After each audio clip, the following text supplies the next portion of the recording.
बोलो राधे राधे। सतकथा में आज की कथा है। अब तक कर्ण से चुप रहने वाले भीष्म पितामह ने अचानक चुप्पी क्यों तोड़ी? क्या कारण था? क्या कहना चाहते थे और क्या अपने दायित्वों के बोझ से मुक्त होना चाहते थे?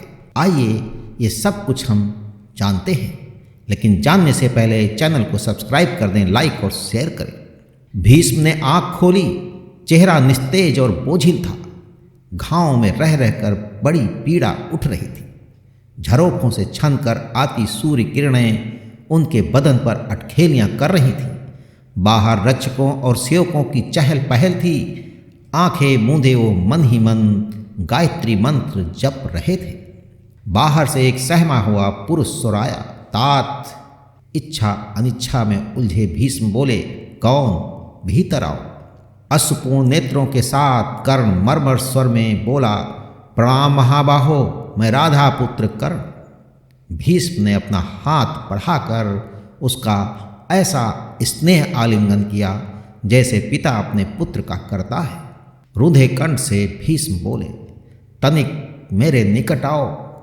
उचित किया जो भेंट करने चले आए, अन्यथा हम दोनों का कल्याण असंभव था। भ्रमित कर्ण ने स्पष्ट किया, तात, मैं राधा पुत्र कर्ण हूँ, वही कर्ण जो सदैव आपकी आंखों को चुपता था, जिसे आप सर्वत्र द्वेष दृष्टि से देखते थे। भीष्म भारी हृदय से बोले, मेरी आंखों ने तुम में सदैव उन कर्ण को देखा है जिससे तुम अपरिचित रहे। नारद जी और श्री कृष्ण जी और द्वैपावन व्यास जी से मैं तुम्हारे सत्य से पहले परिचित था।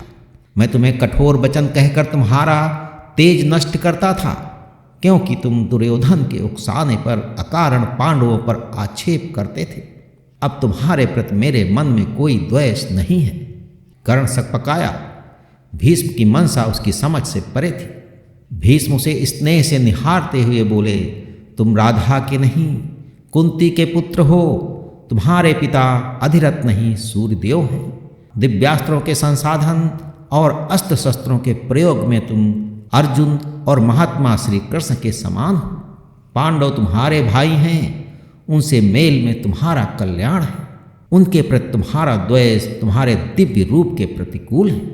कर्ण बोला, दुर्योधन से मेरा स्नेह है, मैं उसका प्रत्येक दुष्कर कार्य पूर्ण करने के लिए प्रतिबद्ध हूँ। दुर्योधन का ऐश्वर्य भोग कर मैं उसे निष्फल नहीं कर सकता था। भीष्म थरथराए स्वर में बोले, कोई भी प्रतिज्ञा सत्य से उच्च कैसे हो सकती है कौन्ते? कर्ण खींचा, आप इस स्वयं से क्यों नहीं पूछते तात? भीष्म चिढ़े। उनका प्रश्न बाण की भांति कर्ण की तरफ बढ़ा अवश्य, किंतु उसके दिव्य कवच से टकराकर पलटकर उसकी तरफ घूमा और उसके बदन में आ धंसा। कर्ण से उसका सामना कर्मभूमि पर था। यहाँ दूसरों के बाणों से अधिक दूसरों पर चलाए अपने अधिक आघात देते हैं। सत्य कह रहा था कर्ण। अपनी प्रतिज्ञा के बंधक भीष्म ने सत्य का कितना साथ दिया। जो कार्य उनके लिए अपूर्ण था उसे पूर्ण करने के लिए क्या उन्होंने कर्ण को साधन मान लिया था? भीष्म ने बातों का मुख मोड़ा। तुम्हारा पांडवों पर पूर्ण अधिकार है। स्नेह और प्रेम अधिकार के बंधन नहीं होते हैं पुत्र, कुछ अधिकार स्वतः प्राप्त होते हैं। कर्ण पलट कर बोला, दुर्योधन अपने उन्हीं अधिकारों के लिए लड़ रहा है, किंतु आप तो उसका लड़ना अनुचित मानते हैं। अधर्म प्रेरित अधिकार का विरोध तो धर्मानुकूल है। कुरुवंश में प्रेम और स्नेह के स्थान पर सदैव अधिकार हावी रहे हैं ता। कुरुवंश में अधिकारों का मूल्य सदैव उसने चुकाया है, जो उन अधिकारों का मूल अधिकारी होते हुए भी उन्हें कभी प्राप्त नहीं कर पाया। भीष्म ने मनोहार किया, तुम गलत सोच रहे हो पुत्र। तात, आप धर्म ज्ञाता हैं, आप बताएं कि कौन महान है, कर्म त्यागने वाला अथवा कर्म स्वीकारने वाला? कर्ण ने भीष्म को संभालने का अवसर नहीं दिया। भीष्म बोले, ये तो परिस्थिति कर्म और कर्ता पर निर्भर करता है। कर्ण की पीड़ा उफन पड़ी, गला रूंध गया। मेरी माता कुंती ने मुझे अपने अपमान का कारण मानकर त्यागा और उसी अपमान को मेरे सूत माता पिता ने अपना स्वाभिमान माना, मुझे अपना संसार बनाया। कष्ट के क्षणों में जीव अपनी माता का स्मरण करता है, किंतु मेरी माता कुंती ने अपने सुख के लिए मुझे त्यागा, मुझे दंडित किया। भीष्म स्नेह से बोले, भविष्य की रक्षा के लिए अतीत का त्याग उचित होता है पुत्र। कर्ण बोले, त्यागे हुए पर पुनः अधिकार जताना तो धर्म विरुद्ध है तात। कर्ण की आंखों से जल जो है झलक आया। ये स्नेह नहीं, भावनाओं का व्यापार हुआ। तुम कुंती और मेरे स्नेह को व्यापार समझते हो। कर्ण बिफरा, सत्य शाश्वत होता है तात। परिस्थितियों एवं स्वार्थ पूर्ति के लिए सत्य छिपाना अवसरवाद है और व्यापार होता है। मेरा जीवन मेरी पहचान ढूंढने में व्यर्थ हुआ।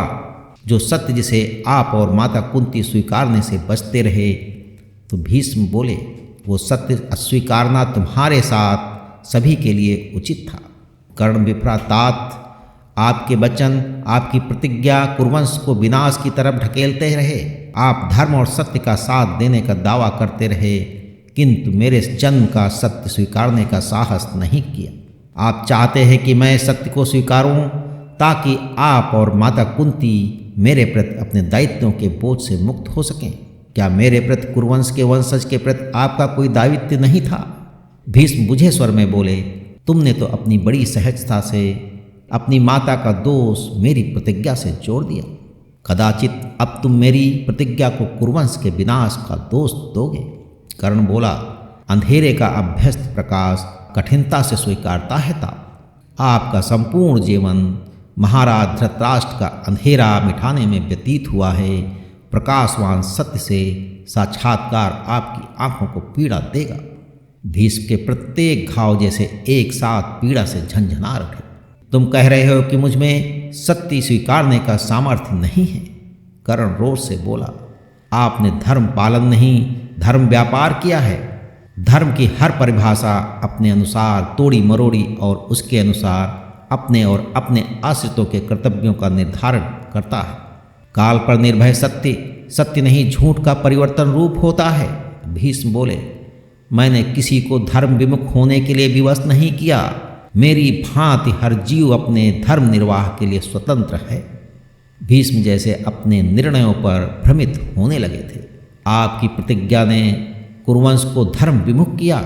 हस्तिनापुर सिंहासन के आप उत्तराधिकारी थे, किंतु आपने माता सत्यवती की संतानों को कुरुवंश को धर्म और कर्तव्य मार्ग पर प्रशस्त करने का दायित्व थमाया। क्या मेरा ऐसा करना उचित था? कर्ण की आंखें छलक आई। भीख में प्राप्त प्रत्येक वस्तु, चाहे वो स्वर्ग हो, मात्र उपभोग योग्य होती है। वो जीव के विनाश का कारण बनती है। कुपात्र को दी भिक्षा पाप का कारण बनती है तात। आपने सत्ता को दायित्व की नहीं, भोग की वस्तु बनाया। आपने कुरुवंश की पीढ़ियों को धर्माधिकार नहीं, भोगी बना दिया।